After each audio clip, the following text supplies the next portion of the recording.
Ma façon de travailler, elle est assez particulière parce qu'elle se base déjà sur des documents que j'avais moi avant, que j'ai rassemblés et que j'ai collectés au cours de ma carrière de policier. Je ne sais pas du tout pourquoi j'ai fait ça, mais je savais que certaines phrases, certaines situations, certains faits divers étaient assez intéressants pour que j'essaye de ne pas les oublier plus tard.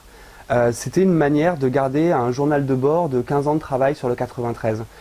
Et quand on m'a proposé d'écrire un bouquin, j'ai réalisé que j'avais, moi, déjà, des cahiers et des cahiers remplis d'anecdotes, de citations, de phrases drôles ou malines et de faits divers. Donc, j'utilise beaucoup ça. Après, je suis constamment à l'écoute. Autant, au niveau de l'empathie, je suis une vraie éponge. C'est pour ça que mon flic Coste fait semblant de lui aussi pas être une éponge, mais il dit tout le temps, c'est pas tes proches, c'est pas ta peine. Ne mets pas de sentiments et d'empathie sur ton travail, sinon tu vas te flinguer.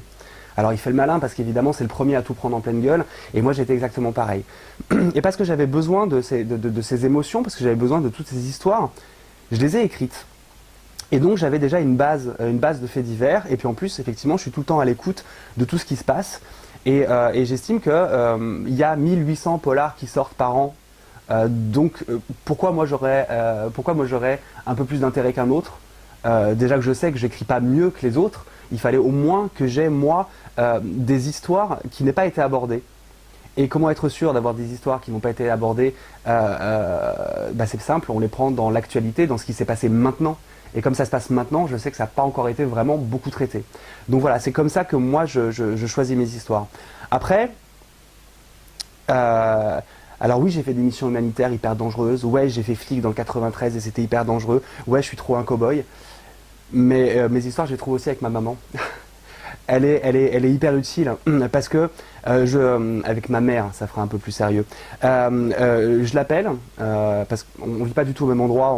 On est à 800 bornes l'un de l'autre, donc on s'est au téléphone à peu près une fois ou deux dans le mois.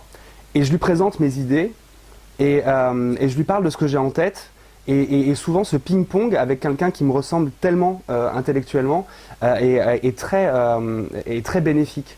Et j'ai ce même ping-pong avec mes meilleurs amis. Je les invite, on se prend une bière, je fais un apéro, et je leur propose des sujets, et je vois s'ils rebondissent dessus, je vois si ça les intéresse, parce qu'il y en a qui sont des grands lecteurs, d'autres qui le sont moins. Il y en a qui ne sont pas du tout intéressés par l'actualité et d'autres qui s'en nourrissent énormément. Et si je réussis à avoir leur aval à chacun, c'est que je sais que j'ai un bon sujet.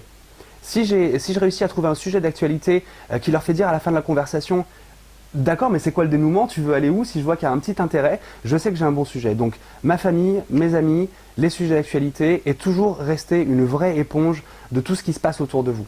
Là actuellement, effectivement, le sujet des migrants est quelque chose qui me passionne parce que je le prends en pleine gueule, parce que mon grand-père était un Polonais, qu'il a été dans les camps de concentration, parce qu'il a refusé l'effort de guerre allemand, parce qu'il en est sorti, et qu'à la fin c'est l'Aveyron qui l'a accueilli. Mon grand-père c'était le bougnoul de maintenant, et pourtant il a été accueilli à bras ouverts. Mon grand-père c'était le Syrien, dont personne ne veut maintenant, et il a été accueilli à bras ouverts.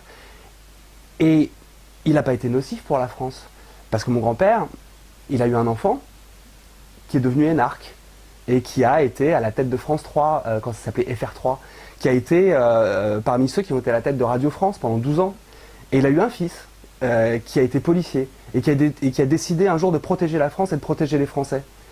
Donc voilà, c'est des sujets qui moi me touchent énormément, et à un moment donné j'ai envie d'en parler, et j'ai envie surtout de parler des injustices.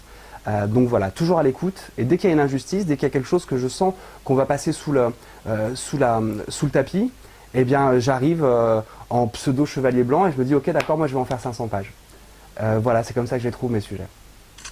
C'est vrai que j'ai un style un peu incisif, avec des phrases courtes, des chapitres courts, où j'estime qu'on n'a pas besoin de faire un chapitre entier pour décrire une pièce ou un chapitre entier pour décrire une personne, et qu'en deux touches de peinture, on peut vraiment essayer de trouver la quintessence d'une situation, d'un personnage ou d'un lieu.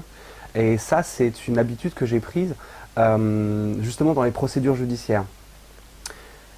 Quand on envoie une procédure un peu compliquée sur un braquage ou sur un violeur en série, donc avec plusieurs cas, plusieurs victimes, ou alors une affaire financière, parce que j'ai travaillé à la financière pendant 3 ans, 2 ans, on envoie au juge d'instruction des pavés de procédure. Et il m'est déjà arrivé d'apporter à un juge des procédures dans un caddie, parce qu'elles sont en 4, 5, 6 tomes, et que chaque tome contient 400, 500 pages. Pour un homicide, par exemple, une procédure criminelle, elle ne fait pas moins de 300, 400 pages.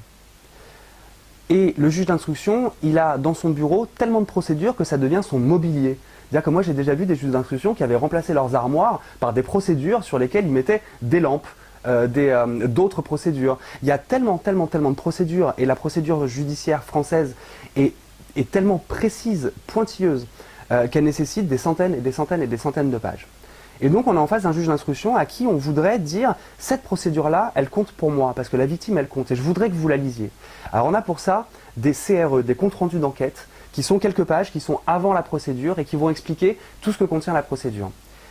Et moi on m'a dit, dans un bouquin, si ta première page, elle hameçonne pas le lecteur, eh bien, il y a 5 à 10% des lecteurs qui n'iront pas jusqu'à la 5e ou à la 10e. Ta première page, c'est une intro, mais il faut que ce soit une première gifle. Il faut que ça kidnappe le lecteur. Et ça m'a fait rire parce que moi, j'avais déjà réalisé que dans une procédure judiciaire, si les 2 premières pages de votre compte-rendu d'enquête, elles chopent pas le juge d'instruction, il va les lire obligatoirement, c'est son job. Mais peut-être qu'il va les lire avec moins d'attention, peut-être qu'il sera moins happé par la procédure. Et déjà, moi, je trichais déjà avec le juge d'instruction en essayant de mettre un petit peu de littérature ou un petit peu de cliffhanger dans mes procédures judiciaires parce que je voulais qu'il la lise jusqu'au bout, je voulais qu'il soit intéressé et que parmi les 300, 400, parfois 500 procédures qui sont dans son bureau, celle-là, il y accorde de l'intérêt.